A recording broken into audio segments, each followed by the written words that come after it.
3, 4 e estamos ao vivo. Ao vivo, mais um Chip Podcast. E hoje a gente está aqui com uma convidada especial, Graziela. Vocês falam isso para todos os convidados aí? Todo mundo, cara, todo mundo é especial, né? Graziela, coach, trainer, palestrante. Grazi, prazer, viu? Prazer, eu que agradeço. Hoje eu não estou com o meu grande amigo Gabriel Oliveira, mas a gente aproveitou até a passagem, né, aqui em São Paulo. Você veio a negócios e eu não pude te deixar voltar para Ribeirão Preto antes de conversar com você. Eu sei que você é uma das sócias da R122, junto com a Juliana, a Paty, e esse trabalho que vocês têm feito para lideranças, né? Não só em São Paulo, mas no Brasil inteiro, tem nos enchido de prazer em assistir o crescimento da empresa, né? Da R122, mas também de vocês como pessoa. E aqui no Chip Podcast a gente trabalha um pouquinho diferente, a gente vai um pouquinho mais fundo na vida, no crescimento das pessoas. Você é mineira? Não, todo mundo me pergunta isso. Todo mundo me pergunta de onde eu sou. Sou de Franca, né? Que é do lado, é divisa com Minas, e a gente fala cantado. Eu acho que eu já melhorei você bem. Você é de Franca, cidade do calçado. Né? E não, eu estou brincando, até sabia, eu me lembro que nós nos conhecemos há alguns anos, né? Sim. Mas lá em Franca, você só nasceu lá? Você ainda ficou um tempo por lá? Eu nasci lá e fiquei lá, morei até os 9 anos. Depois mudei para Ribeirão Preto. Ah, tá. Você foi para a grande capital. Com certeza, comparado. E é muita diferença até hoje, né? A gente, né, amo a Franca, os francanos, mas Franca é uma cidade que não evoluiu tanto, né? Não, mas é uma cidade muito gostosa, né? Com você certeza. Chega, você olha e você continua. Eu estou brincando tipo, você porque atravessa Não, até que cresceu muito geograficamente falando, né? Mas é uma cidade mais do interior mesmo, né? As pessoas saem de lá. A sua família ainda fica? O meu pai e alguns parentes, né? Tá. Parte da minha família está lá. Eu mudei com a minha mãe, né? Porque meus pais se divorciaram e a minha mãe veio morar em Ribeirão Preto e eu vim com ela. E você é formada em administração, você se formou lá também? Franca? Não. Já tinha saído? Não, já tinha saído. Aí a maior parte, né, da minha vida de estudos, acadêmica, foi aqui em Ribeirão. Quando você aqui não, né? Lá em Ribeirão. Gente, eu estou em Alphaville, só lembrando. Quando você crescia, qual era o teu sonho? O que você se imaginava fazendo? Tem certeza. A verdade aqui. Gente, o meu sonho mesmo, quando eu era pequena, era ser cantora. Mas depois mudou, né? Eu fui me dando conta de que não era a minha vocação. Não, pois aqui tem que dar uma palhinha. Não, e duro que eu já fiz curso de canto, eu já cantei na igreja. Eu acho que até que eu consigo ser afinadinha, não, mas então manda aí, não, né? nem pensar. Não, vai. Dá um tom aí, hoje eu não estou inspirada. Você tem aquele sotaque da Ana Paula Valadão. Não tem? Não, fala assim, vou viajar de avião. Da Ana Paula Valadão, eu lembro das músicas de criança que eu cantava para os meus filhos. Como que era? Como que era? Então, você se lembra de alguma dessas músicas? Você é linda. Não, mas aí, de verdade, assim, eu não sei por quê. Não sei por que eu tinha esse sonho. Talvez porque meu pai é músico profissional. Né, dava aula no conservatório, enfim, ele tem muito isso, não foi a carreira que ele seguiu principal, mas ele é músico profissional, talvez tenha alguma influência, eu nunca parei para pensar agora que está surgindo isso, para falar a verdade, mas depois eu vi que não era uma vocação, e aí eu comecei a sonhar muito mais com carreira corporativa, então eu tinha o sonho de trabalhar numa multinacional, de chegar a ter um cargo de direção. E aí eu comecei a trabalhar muito cedo, já almejando construir uma carreira nessa linha, né? Depois também eu fui descobrindo outras coisas.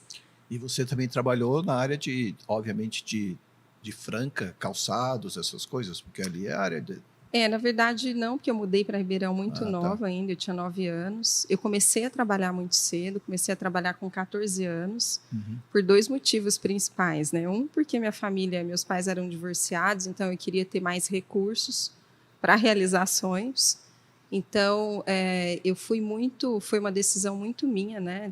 A minha mãe tinha lá, a gente tinha as necessidades, mas eu queria construir já um futuro. Então, eu comecei a trabalhar no comércio, né? Porque com 14 anos.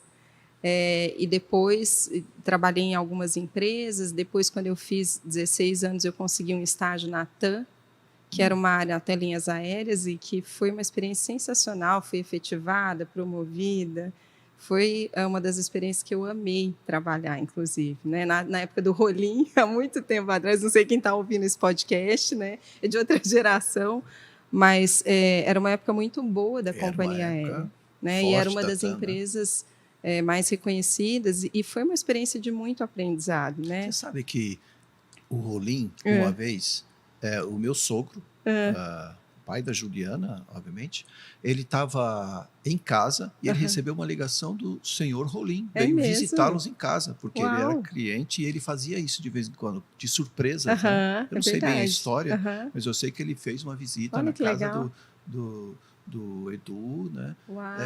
E conversou com ele. E ele era uma celebridade, né, naquela época, então deve ter sido o máximo, né? E ele fazia isso constantemente, né? Ele era muito próximo, né, do cliente.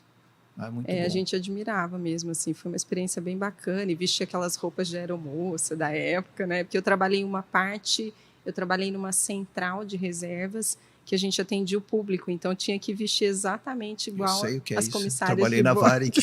Varig. Você gostava? Eu gostava, eu amava. Muito legal. E aí viajava de avião. Fazia todos os cálculos de milhagens na época. Você que fazia, era na matemática e na calculadora para a passagem ficar mais. Você fazia um cálculo de uma viagem ao redor do mundo, tudo por milhagem, né? Por isso. Mas é muito legal. Não sabia que você tinha o sonho de ser aeromoça. Não tinha o sonho de ser aeromoça. Mas eu gostava de trabalhar lá. Ô Grazi, eu vejo assim. Você é uma pessoa que sorri bastante, sorriso bonito aí, mas você é muito séria também com as coisas que você resolve fazer, né? E eu queria entender um pouco a respeito da sua fé e também uma mulher empresária. Como que você lida com isso? Porque as pessoas às vezes denigrem, né? Ou acham que ou você tem fé ou você vai ganhar dinheiro em outro lugar. Mas como que funciona isso? Sendo uma mulher de negócios, mas também tendo esse sonho de ajudar pessoas através de um lugar onde você sabe que ali você vai ter que usar a Bíblia, vai ter que falar dos princípios, né, de caráter, vai construir nas pessoas, mas você é uma mulher de negócios. Eu acho que, assim, eu começaria dizendo que, primeiro, a fé é algo muito importante na minha vida. Eu acho que eu descobri grande parte da minha vocação, da minha identidade, assim, entendi melhor os meus sonhos, inclusive, quando eu conheci Jesus, né? Ele bateu na sua porta? Como que eu conheci Jesus? Né? A gente fala isso, é uma expressão, mas às vezes quem está ouvindo fala, que é isso, né? Como assim conheceu Jesus? Né? Quando eu comecei a entender, na verdade, eu conheci... Como que você, na realidade, assim, como que você foi a contar dessa apresentado parte, tá? Foi através do Marcelo, que é meu marido. A gente se conheceu e a gente começou a se relacionar, desenvolver uma amizade. Ele já era cristão praticante. E aí uma das coisas mais importantes para ele, logo de cara, era que eu soubesse da fé dele e que ele estava buscando um relacionamento com alguém que quisesse assumir um compromisso sério. Eu venho de uma família católica, praticante, na época que os meus pais eram casados, então desde bebê, assim, desde pequena, a gente frequentou a igreja católica sempre, e meus pais eram muito atuantes, então eu sempre acreditei na pessoa de Jesus, mas é claro que o tipo de relacionamento que a gente desenvolveu nessa época é muito diferente do que eu fui conhecer depois, que é o que eu vou contar, e com a separação deles, eles se afastaram da fé, mas aquilo ficou, né, gravado no meu coração como uma semente. Quando eu conheci o Marcelo, e ele rapidamente me trouxe esse aspecto da vida dele, ele me convidou para conhecer a igreja que ele frequentava. E eu passei a frequentar com ele. Eu sempre falo que foi uma coisa realmente muito genuína, muito natural, não só pelo fato dele nunca ter forçado, mas o meu próprio desenvolvimento, a minha decisão de seguir. Eu me lembro que É legal, né? Desculpe te interromper, assim, que às vezes as pessoas acham que eu encontrei Jesus na dor, né? Porque morreu, não sei o quê, eu estava doente e de repente Jesus apareceu. Você foi mais orgânico o no processo. meu caso, não. Eu tinha os problemas normais da vida, de uma pessoa separada, de pais separados, mas eu não estava num momento que eu estava vivenciando uma crise grande. Na verdade, as coisas estavam fluindo bem. E aí eu comecei a frequentar e 3 meses depois eu me lembro que eu estava numa reunião dessas coletivas e hoje eu posso falar isso com muito mais clareza, mas havia de fato uma presença, uma atmosfera muito palpável, assim, de amor, de entrega. E eu me lembro que naquele momento eu tomei a decisão. Eu tive uma experiência, né, de sentir, de perceber Deus ali de forma concreta comigo, Jesus, e dele me chamar para construir um relacionamento. E eu disse sim. Né? Então, a minha jornada começa aí. Uhum. E sempre foi mesmo assim. Eu acho que foi um encontro que produziu em mim já um desejo, uma fome, um interesse por conhecer mais sobre Deus e sobre esse relacionamento. E, a partir daí, eu nunca mais me afastei. Na verdade, isso só se intensificou.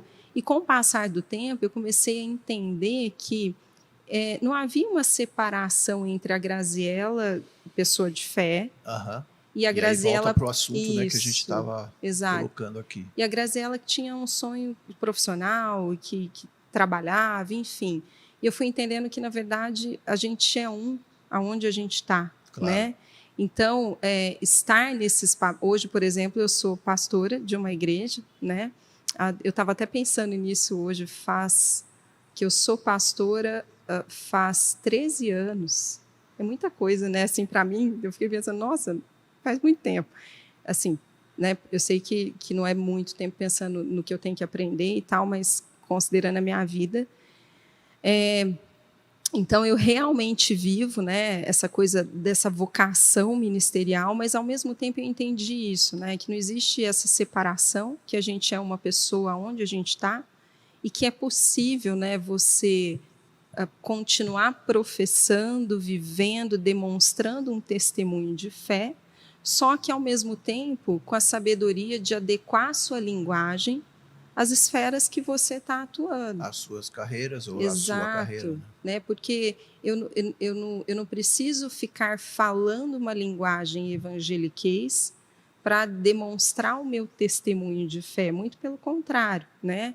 Muitas vezes eu me adequo ao ambiente que é diferente para criar conexão com as pessoas, para que, por meio dessa conexão, as pessoas possam ver o meu testemunho, que é pautado, né, em como eu levo a minha vida, o meu estilo de vida, como eu trato as pessoas, os princípios que eu carrego. Então, a fé ela pode ser demonstrada pelos princípios, pela maneira como a gente se relaciona, inclusive pela excelência que a gente faz as coisas, pela seriedade que a gente trata tudo aquilo que Deus nos entrega. Então, hoje, por exemplo, como você falou, eu sou sócia de uma companhia e eu sei que eu demonstro a minha fé pela maneira como eu trato essa sociedade, como eu atendo os meus clientes, e, na maioria das vezes, eles nem sabem disso.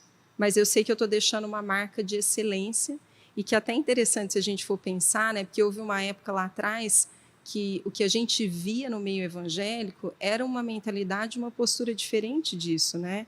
O evangélico mostrava primeiro quem eu sou. E era muito essa coisa do ficar pregando, aquela coisa da Bíblia debaixo do braço, mas o testemunho não era bacana.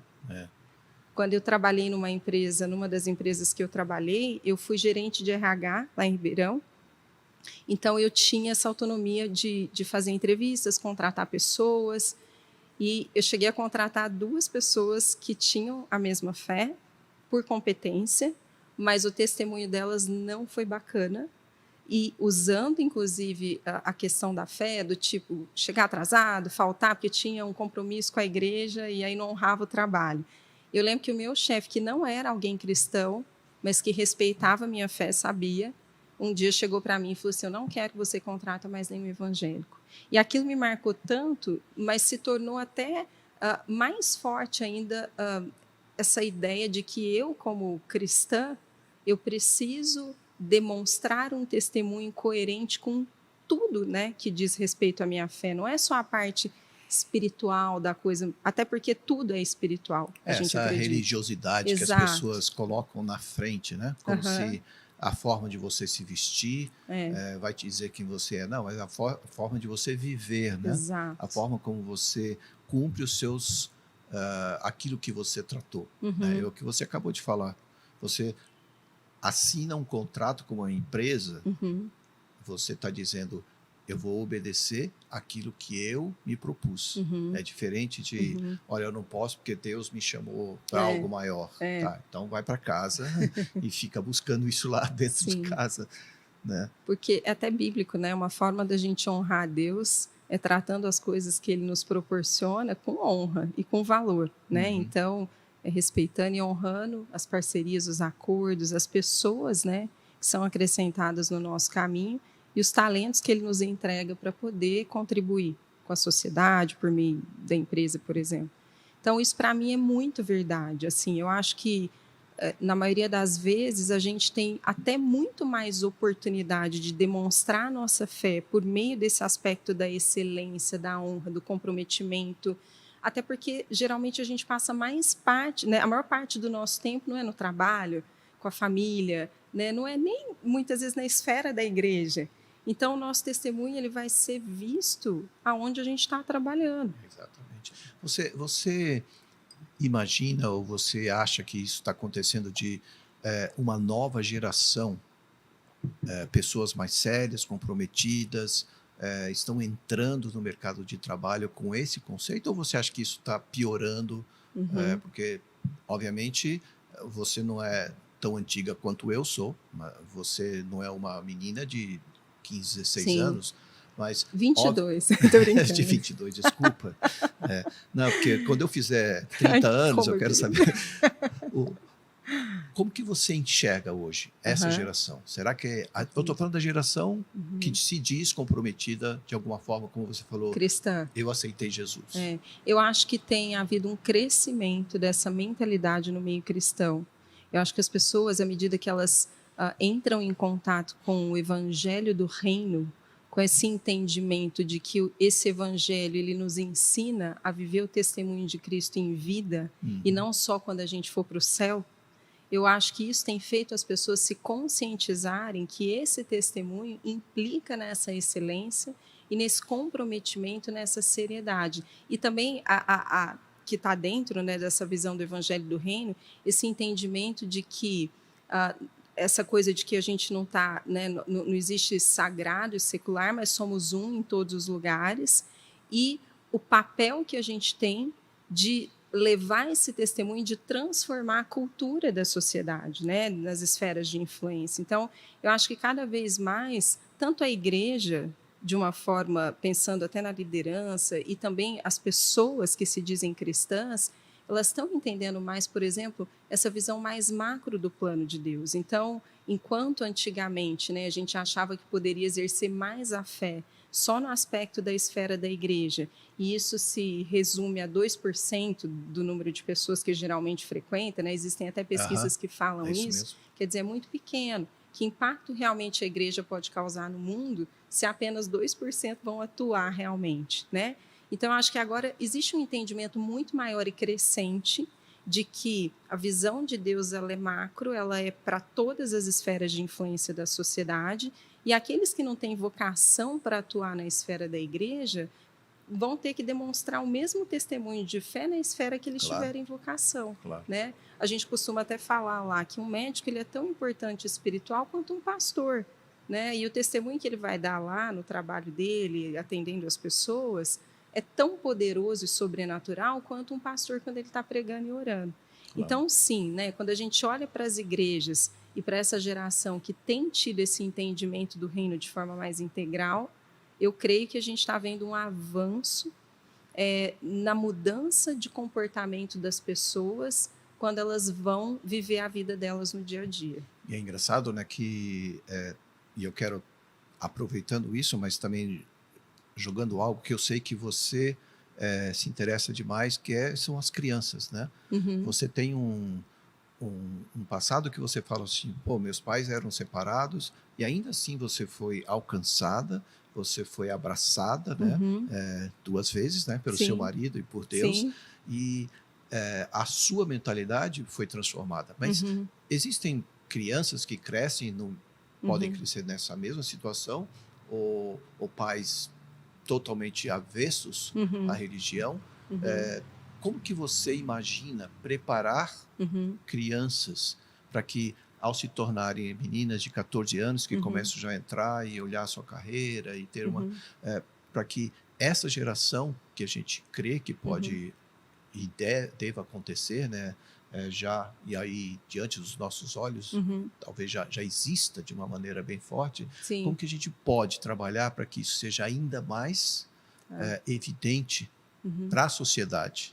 Legal, eu acho que para mim, a primeira coisa que me trouxe o valor disso foi quando eu comecei a entender que o plano de Deus era geracional, de verdade. Assim, eu comecei a pensar, poxa vida, não adianta a gente investir só nos adultos. Isso foi lá quando a gente começou a igreja. Por quê? Porque o futuro, inclusive, da igreja não está nos adultos, né? Então, se a gente está pensando numa igreja de impacto, que vai construir legado, eu preciso preparar as próximas gerações. Claro. E aí eu me lembro que eu estava num momento de oração, leitura, enfim, e eu li um negócio a respeito de profecias que iriam acontecer com as crianças. Na época, os meus filhos eram pequenos, aquilo me chamou mais atenção ainda, né? Porque meu coração estava muito voltado para essa fase da infância. E aquilo saltou no meu coração como responsável pela igreja, e eu falei, poxa vida, a gente precisa fazer parte disso e a gente precisa fazer alguma coisa por isso. Foi quando a gente foi buscar entendimento de como desenvolver o trabalho. Então, quando eu penso nas próximas gerações, a primeira coisa que a gente precisa trabalhar na nossa mentalidade, no nosso coração, é entender o valor disso. E aí, por exemplo, até nessas pesquisas e no desenvolvimento desse trabalho, eu fui descobrir algo que eu não tinha atenção para isso. Por exemplo, que as igrejas, ou de uma forma geral, a gente como sociedade cristã, a gente não olha para as crianças como um futuro, como discípulos, que também devem ter esse olhar, né, esse valor de discípulos, que o Espírito Santo também habita neles e fala com eles. Né? A gente até brinca, né? Essa não é uma frase minha, mas que o Espírito Santo não é júnior, né? Que ele pode operar na vida das crianças. É legal que o Marcelo, né, que a gente já teve aqui, recebeu, ele falou da Just Kids, né, que é exatamente para a criança entender que ela faz parte, parte do contexto, né? Ela não está ali só para ser agradada enquanto o pai está recebendo alguma coisa. Exato. Então, acho que o ponto de partida é a visão, né? Será que a gente tem essa visão de que a gente precisa investir nas próximas gerações? E aonde começa? Começa lá nas crianças, né? E isso está dentro de um contexto maior que a família. Então, também tem a ver com algo que você comentou. Eu acho que por eu não ter tido uma família funcional, estruturada, que eu amo de paixão todo mundo, mas que, né, a gente não conseguiu aí construir uma relação, e tanto é que teve divórcio e tal, para mim, essa coisa da família também sempre foi muito importante. Aí, quando eu comecei a entender melhor o plano de Deus, eu comecei a olhar para a Bíblia e falei, peraí, o plano de Deus é a família. E o plano de Deus não só é a família, mas como é preparar os pequenos. E aí eu começo a olhar e ver a Bíblia falando, ele é um Deus de Abraão, Isaac e Jacó. Quer dizer, ele mesmo se denominava como um Deus de gerações. Então, isso tudo foi ficando mais forte. Então, a primeira coisa é esse valor, esse entendimento, para que o valor venha a existir, e aí a gente começa a buscar no coração de Deus a visão dele para as gerações. Então, hoje, por exemplo, como é que a gente acredita que a gente pode contribuir para preparar?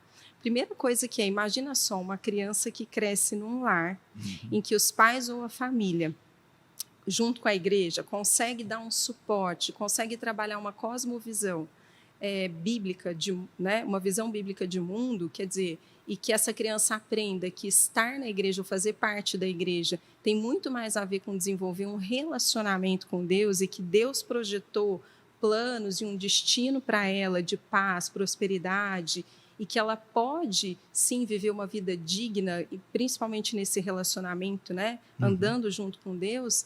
Imagina como isso é diferente, por exemplo, da geração, né, da maioria das pessoas da minha geração que foram conhecer Jesus só depois de adulto, e aí os testemunhos são testemunhos de superação, de livramento. Tá, isso é muito legal e poderoso, Aham. né? Mas aí eu sempre falava assim, eu não quero que os meus filhos tenham um testemunho do tipo, ai, eu estava nas drogas e aí Jesus me encontrou. Não, eu quero que os meus filhos cheguem aos 25, 30 anos e falem assim, eu nunca desviei. É. E toda a minha vida foi construída com base nessa revelação de que Deus tem um plano para mim. Muito legal. Né? Ô, Grazi, até nós, né, nós aprendemos com Don Lynch, nosso apóstolo, que faleceu há pouco tempo, mas ele nos ensinou muito sobre esse contexto de geração, né? Sim. Que a mentalidade grega, né, é aquela linha, né? Começo, meio, fim, você nasce, você vive, você morre, mas o conceito hebraico, cristão hebraico, né, judaico, ele cresce de uma forma diferente. Nós somos uma geração que se interliga na próxima geração, que se interliga na próxima geração, e a gente tem a oportunidade de transmitir e melhorar, né? Transmitir aquilo que nós recebemos, aprendemos, corrigimos e transferimos para a próxima geração. Esse ponto que você trouxe para mim é sensacional, porque eu acho que ele é a essência disso que a gente está buscando construir, que é a nossa obrigação. O nosso papel e responsabilidade é transferir para a próxima geração, de maneira que elas consigam ser ainda mais promovidas e que elas possam partir, eu não sei se era até ele que falava isso que eu vou falar agora, mas que elas possam partir de um lugar mais alto até do que a gente, né? Porque é isso, se a gente também cumpre o nosso propósito e o nosso papel enquanto formadores dos próximos... Você, é bem isso, né? Porque você tem essa geração, vamos supor a nossa geração, a gente olha para trás e vê maldições que recebemos, né, como herança disso, daquilo, e a gente tem a oportunidade de corrigir isso e transformar em bênçãos para levar para a próxima geração. Eu não quero levar maldição, eu quero permitir que a bênção chegue lá. Com certeza, né? E até de forma prática, eu estou pensando aqui, né? Por exemplo, eu vivi uma história de um casamento disfuncional dos meus pais, que gerou uma série de consequências. E não estou culpando eles, porque eu sei que eles foram até onde eles tinham condição de resolver, né? Eles nem tiveram, talvez, tanta oportunidade que eu tenho de ter mais conhecimento sobre isso, instrução. Até porque o fruto foi bom, né? Está aqui você para poder provar isso. Mas aí, quando eu olho para os meus filhos, eu sei que a visão deles sobre o casamento e a expectativa deles é muito mais positiva, né? Porque eu também entendi isso. Então, o que a gente quer é levar essas verdades para as crianças, para os adolescentes, para os jovens, de que eles podem construir uma vida funcional, que eles podem ter relacionamentos que vão dar certo, que vão ter desafios, que eles podem sonhar e projetar serem pessoas que vão além, inclusive, do que o lugar que os pais foram, e que eles possam descobrir esse design que Deus tem para eles, né? E a gente acredita que isso, claro, né, a educação é uma esfera principal, uma esfera fundamental, mas a gente sabe que a nossa educação ela está muito deturpada e influenciada por correntes de pensamento que são totalmente antibíblicas e não é tão simples. Nesse design que você falou. Exato, né? Hoje em dia se fala muito que a criança é uma folha em branco e ela pode ser o que ela quiser. E isso é totalmente antibíblico, né? Porque a gente não é uma folha em branco. Né? É anti-biologia, é anti-conceitos do certo e errado, assim, coisas simples. É anti-saúde, né? Tipo, nem é saudável pensar nisso. Exatamente. Então, o que a gente quer trazer, primeiro, é essa formação de uma cosmovisão bíblica, e não de maneira religiosa, mas com a mentalidade do reino, trazendo princípios de identidade sobre quem eles são, sobre esse design, sobre destino, trazendo para eles, inclusive, o entendimento de que existem essas outras cosmovisões, porque você vai saber até melhor que a gente sabe que um dos problemas também do jovem hoje que está na faculdade, por exemplo, que é crente, que viveu a vida inteira na igreja, é que ele não foi preparado para encarar as outras cosmovisões. Exatamente. Então, ele cresceu... E eu sou até a favor de manter a criança numa bolha, mas isso não significa que ela não vai ser discipulada e ensinada a entender toda a linguagem que o mundo está pregando. Acho que tem um tempo certo para tudo, né? O tempo certo para a criança ser ensinada, treinada, para a sua personalidade ser formada no caráter, nos princípios, né, que eles podem ser preparados de forma correta, e sim, olha aqui, ó, como que é, isso aqui não é para você, isso aqui não deveria, isso aqui, Sim. olha, preste atenção, porque não adianta soltar a criança de repente, né, o jovem de repente, e achar que ele vai fazer tudo que você fez do jeitinho que você só mostrou. Né? E isso que você falou, e preparar, né, e trazer os temas, os assuntos atuais, os assuntos que têm a ver com essas correntes de pensamento que formaram, né, a cultura, por exemplo, da nossa sociedade. Porque o que a gente vê é o jovem chegando na faculdade, o crente, ele não tem base bíblica profunda, ele também não entende o que está por trás dessas correntes, e aí ele é a minoria no meio do público, recebe uma pressão absurda e ele começa a questionar a fé dele, porque a fé, ela acaba se tornando algo subjetivo, né? A fé tem acontecido isso, a gente sabe, ela é levada para esse lugar é relativo, é questão de gosto. Então, eu te respeito e não como algo absoluto e verdadeiro, né? A fé, a religião. E aí o jovem ou a criança que não é preparado para enfrentar esse mundo dessa forma, a chance dele perder a fé, dele abandonar é muito grande.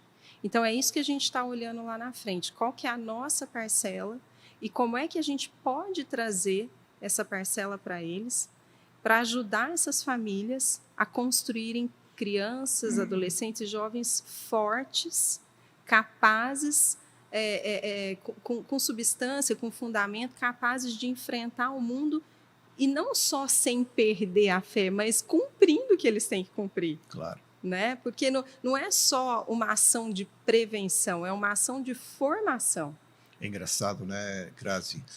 A gente cresceu, eu, por exemplo, eu estou há muitos anos sendo instruído dentro e a partir de igrejas diferentes, até por mudança, né, de cidades, as crianças, os jovens e os adultos, eles, por muitos e muitos anos, não foram bem preparados nem para carreiras, nem para a sua vida econômico-financeira. Né? Total, eu não estou dizendo que tudo isso é responsabilidade da igreja, mas é responsabilidade da família preparar essas pessoas. Né? Eu vejo que sim, as igrejas hoje, pelo menos as pessoas mais conscientes, mais interessadas no verdadeiro evangelho, estão buscando igrejas sérias. Sim. Né? Não, chega de auê, chega de rodopio, chega de só emoção, de vem que você vai ganhar, vem que você vai ter isso, vem que você vai ter aquilo. Isso é para a alma. Né? Pregações motivacionais. Espuma que vem, está cheio por aí, não vai acabar, não vai acabar, mas eu creio que a cada dia as pessoas estão olhando com maior sensibilidade, né? Que elas pedir e recebereis, batei e abri-se-vos. A Bíblia nos diz que se eu quiser de verdade, eu vou encontrar o que é certo. Sim, né? sim. Mas é muito gostoso ter alguém mandando em mim, é muito gostoso eu receber uma palavra que eu gostaria de escutar. Sim. Tá, mas e quando te soltar no dia a dia? Quando você estiver em casa sozinho? Quando você precisar decidir algo que só você, Deus e o Espírito Santo que você vai precisar ouvir, aí como é que faz? Sem dúvida nenhuma, né? Isso faz toda a diferença, porque é uma mudança de mentalidade, né? Que a gente sai desse lugar passivo, aonde eu vou só buscar receber ou buscar essa espuma, essa emoção, quase que um entretenimento, né? Que vai, sim, talvez até me gerar, né, algum movimento, algum encorajamento, mas o que vai sustentar realmente, que é o que você está falando, é o quanto eu desejo aprender e me relacionar com as escrituras, com esse Deus que eu falo que eu professo, e não só e me relacionar no sentido de absorver e aplicar, né? Porque é isso, né? Se a gente for pensar, não tem como a gente provocar qualquer tipo de transformação, seja na nossa vida ou até na vida das pessoas, se a gente não estudar aquilo que o Evangelho traz e trazer como transformação e renovação da mente, né? A Bíblia até fala, a gente ama esse versículo, né? Você só vai experimentar a vontade de Deus que é boa, perfeita e agradável se a tua mente for transformada e renovada. Exatamente. Né? Então é isso, eu acho que as pessoas sim, elas estão cada vez mais conscientes e cansadas dessa coisa superficial, porque no final das contas, quantos cristãos estão aí há anos na igreja e a vida deles continua do mesmo jeito, né? E aí, quando ele se depara com essa realidade, ele fala, poxa vida, mas eu preciso sair do lugar. Não é possível que eu ando com um Deus tão poderoso e eu não consegui me transformar. Então, eu creio que é onde também começa o despertamento e as pessoas começam a entender que elas também precisam buscar esse lugar de transformação, de responsabilidade, de profundidade. Eu gosto até de pensar, Marcos, né, quando a gente fala assim, Deus está no controle de todas as coisas, ele escolheu não estar. Ele poderia estar, ele é soberano e ele pode controlar tudo que ele quiser, né? Mas ele escolheu não estar justamente para que nós entendêssemos que é uma decisão nossa andar com ele e que isso é a maior prova de amor que existe. Interessante, né, Graça? Você está falando da mesma forma que Jesus veio, ele espera de nós. Lá em Romanos, onde você falou 12, a gente primeiro tem que apresentar a nossa vida como sacrifício vivo. Parece que as pessoas querem inverter isso, né? Outro dia nós estávamos aqui em oração e foi levantado esse assunto. Sim. As pessoas, como você falou, elas vão para receber, elas vão para buscar para elas, né? Mas não vão para entregar, não vão para se entregar. Sim. Não vão para dizer assim, pai, ó, eu não sei, eu estou precisando, eu sou fraco, a tua palavra diz que na minha fraqueza o Senhor vai me fortalecer. Então, eu me submeto a isso. Eu me submeto. Opa, essa palavra não pode nem falar muito, né? Sai Imagina, daqui. É perigoso cortar o vídeo aqui. Não, às vezes olha, nós somos pastores e às vezes a gente vai fazer casamento. A primeira interrogação ou pedido que vem por favor, não fala muito da mulher ser submissa. Fala, peraí, você tem certeza que você quer que eu faça seu casamento? Porque não é a mulher ser submissa, é o entendimento da nossa submissão. Exato. Todos nós somos submissos. A quem? Né? A palavra, a Cristo, a esse entendimento, claro. Nós não somos prisioneiros de nada. E a submissão nada mais é do que um ato de entrega, né? E de reconhecimento que é Ele. A gente não fala que Ele é o nosso Senhor, né? Então, eu me entrego, me submeto a essa pessoa que eu falo que é o meu Senhor e que vai dirigir, vai me orientar, vai me instruir, me inspirar. E eu me submeto ao que Ele pensa, porque com certeza é muito superior ao que eu penso, né? Então, muitas vezes o conceito também ele é muito distorcido, né? E ele nos leva para um lugar, né, diferente. E, na verdade, a submissão também ela requer da gente muita coragem e vulnerabilidade, né? Porque para você submeter alguém a um relacionamento, seja o casamento, seja o relacionamento com Deus, você vai precisar se colocar nesse lugar de entrega, de vulnerabilidade. E isso é difícil, né? Principalmente nessa cultura que a gente, até no meio cristão, que a gente ainda carrega, de que nós temos que dar conta de nós mesmos e a gente, né, é forte e a gente não pode demonstrar fraqueza. Então, tem várias coisas, né, que a gente precisa deixar, inclusive, Deus trabalhar no nosso coração para que a gente possa viver esse relacionamento de verdade. Outro dia eu fui convidado para um podcast, A Chave, né? Procura aí no YouTube, você vai procurar A Chave. E o Arnold, que é o apresentador, dentro de um contexto, nós estávamos conversando, né? E ele falou, você é forte? Eu falei, não. Na realidade, é na nossa fraqueza que o Senhor vai nos fortalecer. Mas é interessante assim que na mesma hora me veio uma imagem que eu pude traduzir ali junto com ele, que é como se eu estivesse num ringue. Eu levasse um soco e caísse.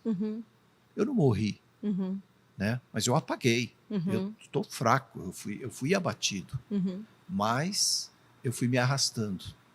E eu vou me arrastando até eu segurar e me levantar. Quando eu me levanto, eu posso estar tonto ainda. Mas eu vou respirar, e de repente eu estou andando novamente. Então, muitas vezes isso vai acontecer no nosso dia a dia. Sim, né? sem dúvida. Você pode achar que acabou tudo. Mas se você se segurar, Deus vai te dar força para você se levantar. Sim. Porque Ele é o primeiro que vai te avaliar e dizer assim, você pode. Sim. Vem comigo. Eu vou te fortalecer. Eu vou te levantar para você olhar diferente, possivelmente, essa situação e você continuar. Né? Então, Grazi, dentro disso que a gente está falando, eu não sei nem quanto tempo a gente está aqui, Também não. que cuida disso aí, eu não O Gui está quieto hoje, né? Ele é o fiquei sabendo que ele era o Vocês louro falam um lá papo da Ana muito Maria. sério, gente, não dá para ficar zoando. Nosso estagiário. Estagiário, louro da Ana Maria. Sou o louro José aqui. Louro José. Eu vejo sempre você falando e as suas palavras são realmente abençoadoras para muitas pessoas, mas deixa eu te perguntar, quais são ou qual é o pensamento que você gostaria que soasse repetidamente, que ecoasse, que se repetisse a partir de você para a sua geração? Eu acho que a mensagem, o pensamento tem muito a ver com um pouco de tudo que a gente falou aqui, que existe um plano e um design de Deus para a gente viver nessa vida. Existe uma missão maior do que a gente mesmo e que ele conta com a gente, né? Eu fico imaginando que quando ele fez o desenho do que ele gostaria que acontecesse, ele fez considerando que a criação dele, as pessoas que ele criasse, fariam parte da construção. Então, para mim, isso é muito verdade e é realmente assim a mensagem que pulsa dentro de mim, porque eu me sinto fazendo parte dessa construção maior e não importa o tamanho do que eu estou construindo, mas eu sei que, independente do tamanho, é importante, sabe? Para mim e para ele. Então, é essa mensagem de que, primeiro, a gente tem um design, a gente tem um destino e Deus criou um plano para a humanidade pensando em cada um de nós. E Ele deseja que a gente venha desenvolver em vida. Então, a vida se torna muito mais significativa, né? Ou muito mais, ou totalmente. Faz muito mais sentido viver nessa terra quando a gente descobre que a gente pode contribuir, e parece um jargão que eu vou falar agora, que até muitas pessoas usam, mas que a gente pode contribuir para um mundo melhor mesmo. Eu acredito genuinamente que eu vou deixar um legado para os meus filhos, para as pessoas, para as próximas gerações, e é isso que eu gosto de inspirar, encorajar as pessoas. A gente fala muito disso, né? Você tem um chamado em Deus e você pode deixar um legado para as próximas gerações e pode deixar uma marca nessa terra que com certeza vai fazer a diferença para muita gente. Basta você viver buscando esse design, esse destino, que você vai conseguir realizar tudo isso com a graça de Deus, né? Claro, sem dúvida nenhuma. Grazi, você é mãe, você é mulher, você é pastora, você é empresária. Talvez você já tenha falado quase tudo, mas o que mais você pode dizer para essa mulher que de alguma forma pode se relacionar com você, ou mesmo um homem que também exerça várias funções? Em que sentido? Em como essa pessoa pode prospectar uma vida de propósito e melhorar a sua geração. Eu acho que vai ficar até um pouco redundante, assim, mas você precisa descobrir o caminho, a verdade e a vida. Né? A revelação, e eu acredito nisso mesmo, né? A revelação de tudo que a gente é e pode se tornar só existe na nossa fonte. Então, não tem, né? É como quando a gente pensa em algo material, né? Eu quero saber como esse microfone, esse computador funciona, eu preciso ir no manual do fabricante. Né? Você precisa descobrir de onde você veio e entender que a sua fonte é lá e que todo manual, né, que contempla aí o seu funcionamento e os projetos para você estão lá, estão nessa fonte. Então, e para terminar, assim, isso não é uma coisa que eu quero deixar isso assim, né? Não busque isso só com o seu intelecto, com o seu racional, porque talvez você nunca descubra. Busque isso com o teu coração, porque descobrir a vida com Deus ou própria pessoa de Deus, e claro, né, que eu estou proporcionalmente falando aqui dentro daquilo que a gente é capaz de encontrar diante da grandeza que Ele é, mas descobrir isso e ter essa revelação, você vai precisar ter experiências com Ele, né? É muito. Se a gente achar que a gente só vai conhecer essa vida por meio do nosso intelecto, a gente já limitou o que é isso. e a gente pode entrar por um caminho muito legalista ou religioso, mas é buscar, por isso que é relacionamento, é buscar essa experiência de paternidade. De paternidade, eu acho que talvez a essência esteja aqui, porque a gente vive numa sociedade em que a paternidade cada vez mais tem sido atacada, né? Eu mesmo foi prejudicada a minha relação de paternidade por causa dessa história que eu contei. Então, buscar esse relacionamento experiencial com uma pessoa que pode, sim, depositar em você um nível de amor e paternidade que vai te ajudar a ter revelação de quem você é. Legal. E do para que você foi criado. Muito bem. Obrigado, Grazi. Imagina. Você que está assistindo... Eu que agradeço. O seu compromisso com a gente é compartilhar para alguém que você imagina aí no seu coração que pode ser auxiliado e ajudado com essa mensagem que a gente deixa aqui hoje. Não se esquece, o Chip Podcast vai voltar semana que vem com mais um convidado, com alguém que vai nos ajudar, assim como você nos ajudou hoje, a conhecer um pouco mais dessa geração, né, que a gente existe hoje, vive hoje e pode contribuir para que ela seja melhor ainda. Obrigado. É isso aí. Obrigada, pessoal. Obrigado, Deus abençoe. Tchau, Gui. Tchau.